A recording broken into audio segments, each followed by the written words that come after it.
नमस्ते विद्यार्थी मित्र मैत्रिणींनो, माय मराठी या यूट्यूब चॅनेलमध्ये तुम्हा सर्वांचं स्वागत. आपण इयत्ता 10वीच्या मराठीच्या पाठ्यपुस्तकातील गद्य क्रमांक 5 वसंत हृदय चैत्र हा लेखिका दुर्गा भागवत यांनी लिहिलेला पाठ पाहणार आहोत. या पाठामध्ये लेखिका दुर्गा भागवत यांनी वसंत ऋतूतील निसर्गातील घटकांचे सूक्ष्म निरीक्षण करून ते शब्दात मांडले आहे. त्यामुळे वसंत हृदय चैत्र हा पाठ हुबेहूब आपल्या डोळ्यासमोर उभा राहतो. पहा, फाल्गुन, चैत्र आणि वैशाख हे 3 महिने वसंताच्या पुष्पमुद्रेचे चिन्ह लिहिलेले आहेत. एकूण ऋतू 6: वसंत, ग्रीष्म, वर्षा, शरद, हेमंत आणि शिशिर. यापैकी वसंत हा ऋतू फाल्गुन, चैत्र आणि वैशाख या 3 महिन्यांमध्ये हा ऋतू असतो. परंतु त्यापैकी चैत्र हा महिना खरा वसंत आत्मा आहे आणि या चैत्राला मधुमास असे म्हटलेले आहे. या ऋतुराजाचे किंवा या मधुमासाचे म्हणजे वसंत ऋतूचे आणि चैत्र महिन्याचे लक्षण ज्ञानेश्वरांनी अत्यंत सुंदर रीतीने वर्णन केलेले आहे.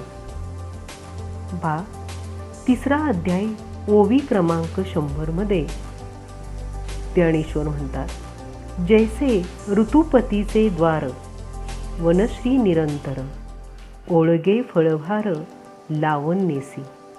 म्हणजे ऋतुपतीच्या द्वारी वनश्रीचे म्हणजे नवपल्लवांनी, नवीन पालवींनी, गर्द झाकलेल्या फुलांनी, डवरून गेलेल्या वृक्षलतांचे दर्शन होते आणि हे दर्शन फाल्गुनातच घडते, फाल्गुन महिन्यात. पण या मधुमासाचं वैशिष्ट्य कशात आहे तर या मधुमासात, मधुमास म्हणजे चैत्र महिना, या महिन्यात ते सारे सौंदर्य तर आहेच, पण फळांचेही फुलांचेही वेगळे सौंदर्य या महिन्यामध्ये दिसून येते. मग या चैत्रातील पालवीचे रूप कुठेही खूप मोठे मनोहर दिसते. आता हीच पहा पिंपळाची झाडे. आता या ठिकाणी गहिऱ्या गुलाबी पानांच्या रेशमी पताका असं या पिंपळांच्या पानांना म्हटलं आहे. ही पाने उन्हामध्ये अगदी भडक गुलाबी रंगाची पाने खूप चमकतात. सुंदर पुष्पांचे गेंद ही जणू काही त्या सुंदर फुलांचे गुच्छ, गेंद म्हणजे गुच्छ, या झाडावर फुलले आहेत असे वाटते. इतर झाडांची पालवी फार लहान असते, पण या पानांची सारखी सळसळ म्हणजे ही पाने सारखी हलत असतात.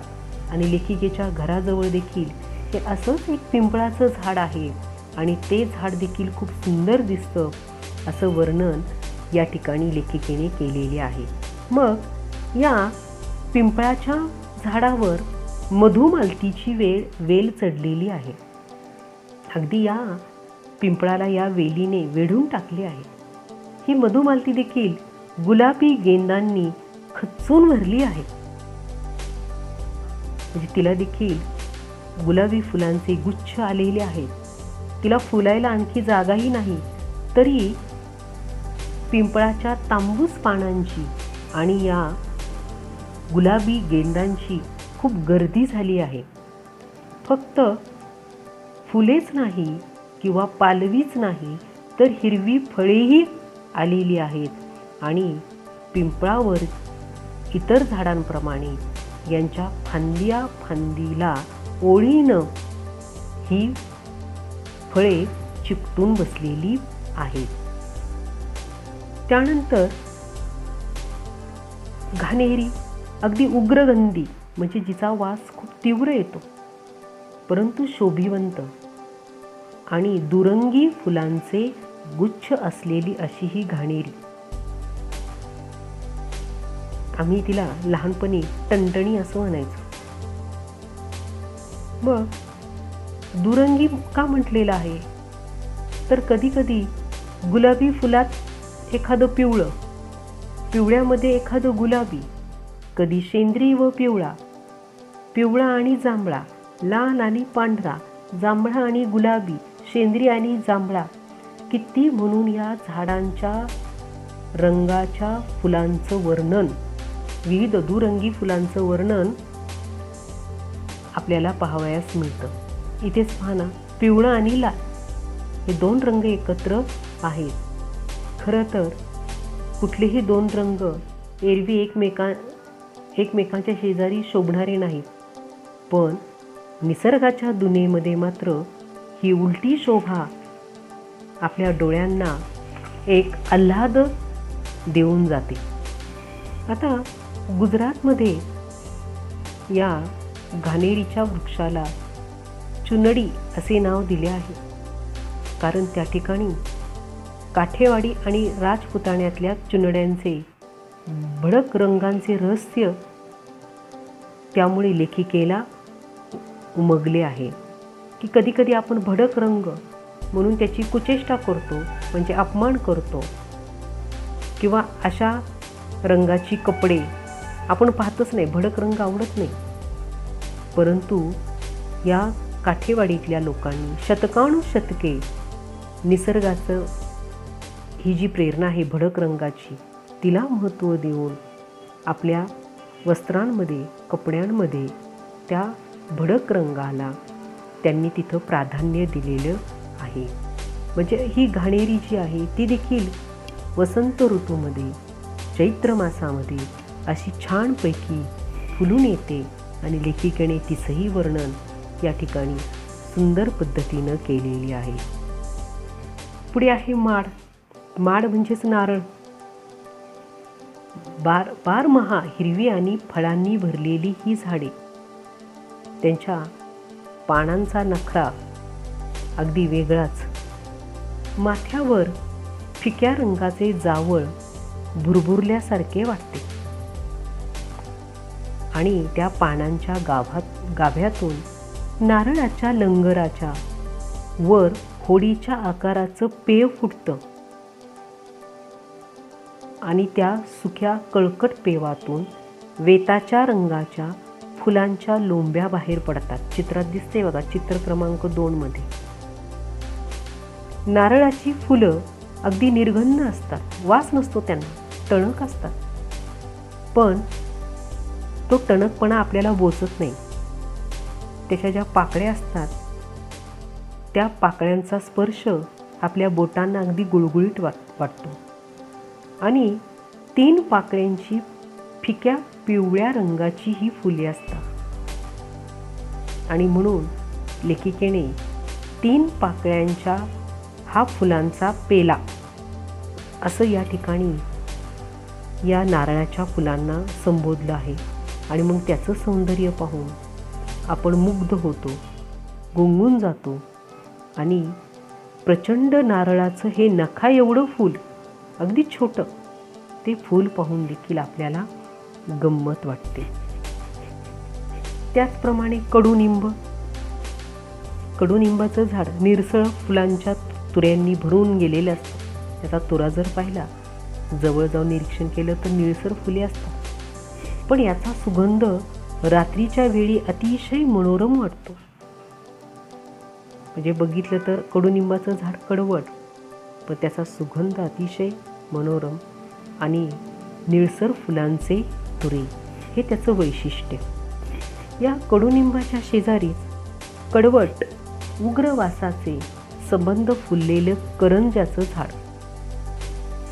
त्या करंजाचं जे फूल आहे ते देखील त्याची कळी नखा एवढीच आणि करंजीच्या आकाराची. आपण करंजी खातो, पांढरी, कधी हिरवी, पण फूल मात्र उमलले की त्याचे फूल वेगळे दिसते. एक निळी, जांभळी, नाजूक सुंदर कळी आणि तिच्या डोकीवर अर्धवर्तुळ अशी पांढरी टोपी. जणू काही टोपडे घातलेला बाल घनश्याम म्हणजे कृष्ण, बालकृष्ण या फुलांच्या रूपात अवतरला आहे. आणि रस्त्यावर या फुलांचा अगदी खच म्हणजे ढीग पडतो आणि ते दृश्य अत्यंत रमणीय दिसते. म्हणजे यातून लेखिकेची निसर्गाकडे पाहण्याची दृष्टी जी आहे ती किती वेगळ्या पद्धतीनं किंवा वेगळ्या दृष्टिकोनातून किंवा अगदी उदात्त दृष्टिकोनातून लेखिका निसर्गाकडे पाहते आणि निसर्गाचं सौंदर्य टिपून या ठिकाणी तुमच्यापुढे ते लेखिकेने सादर केलेले आहे.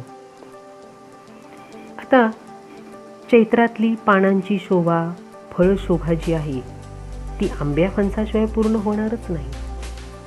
कारण पौष महिन्याच्या अखेरीस मोहर येतो आंब्याच्या झाडांना. लांबलचक देठांना लागलेले कैऱ्यांचे हिरवे गोळेच आपल्याला दिसतात. चित्रात पहा कसे दिसत आहेत.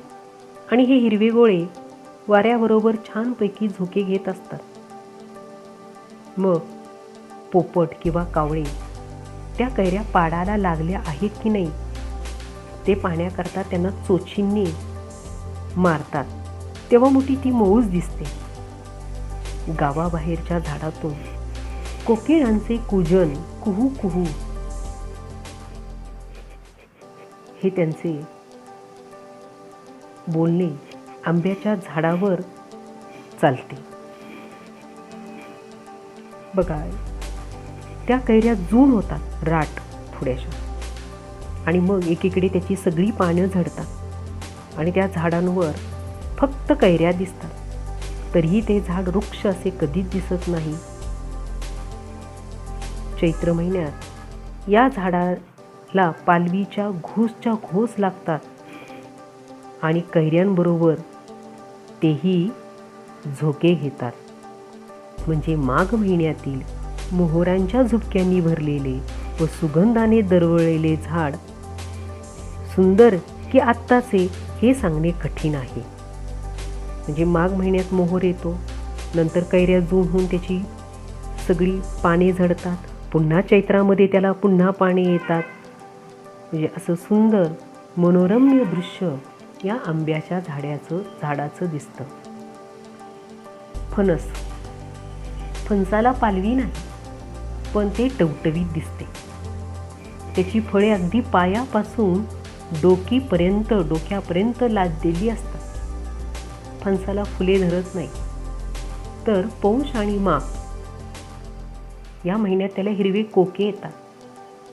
कोका म्हणजे त्या फणसाच्या गाभ्यातून बाहेर पडतो तो मोना. वरचे टर्पल तपकिरी होऊन गळते आणि आतला हिरवा फणस गुळगुळीत तुकतुकीत असतो. आणि हे खोके अगदी फुगीर असतात, मिरचीसारखे.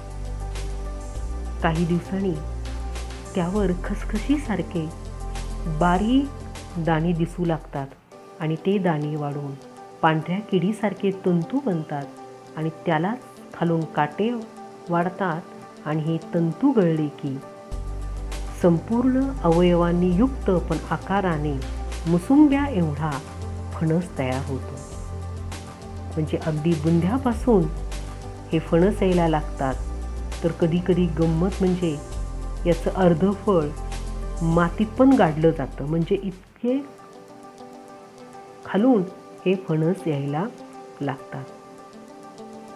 अशा प्रकारे लेखिकेने या रूपरस गंधमय अशा चैत्र मासाचं आणि त्या चैत्र मासातील वसंत ऋतूचं वर्णन केलेलं आहे. शेवटी या चैत्रात लेखिकेला वेगवेगळ्या आकाराची काही झाडावर विविध पक्ष्यांनी बांधलेली घरटीही दिसतात. लोंबत्या आकाराची, काही वाटोळी चेंडूसारखी गोल, काही पसरट गोल, अशी ही काळी कबरी घरटी म्हणजे वसंताच्या चित्रलिपीतील सुंदर विरामचिन्हे वाटतात मला.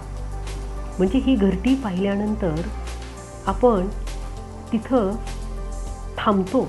विरामचिन्ह म्हणजे वाक्यात बोलताना आपण ज्या ठिकाणी थांबतो ते थांबणे म्हणजे विराम, आणि ते थांबणं दाखवण्यासाठी ज्या चिन्हांचा आपण वापर करतो त्याला विरामचिन्हे म्हणतात. मग अशी ही काळी कबरी घरटी म्हणजे खूप बारीक बारीक कलाकुसर असलेले सुंदर चित्र, आणि त्याला चित्रलिपी म्हटलेलं आहे. मग ती सुंदर घरटी पाहून आपण त्या ठिकाणी थांबतो, त्या निसर्गाचा आस्वाद घेतो, त्या घरट्यांचं निरीक्षण करतो. आणि म्हणून लेखिकेने या घरट्यांना वसंताच्या चित्रलिपीतील सुंदर विरामचिन्हे असं म्हटलेलं आहे. आणि अशा प्रकारे लेखिका शेवटी म्हणतायत की निसर्ग हा खूप विराट आहे, मोठा आहे. मग त्याचा शोध घेण्यापेक्षा या विरामचिन्हांकडे म्हणजे छोट्या छोट्या गोष्टींकडे पाहायला मला जास्त आवडेल. म्हणजे तिथं थांबून आपण तो निसर्ग, त्या निसर्गाचं सौंदर्य आपल्या हृदयात साठवावं असं लेखिकेने या ठिकाणी म्हटलेलं आहे.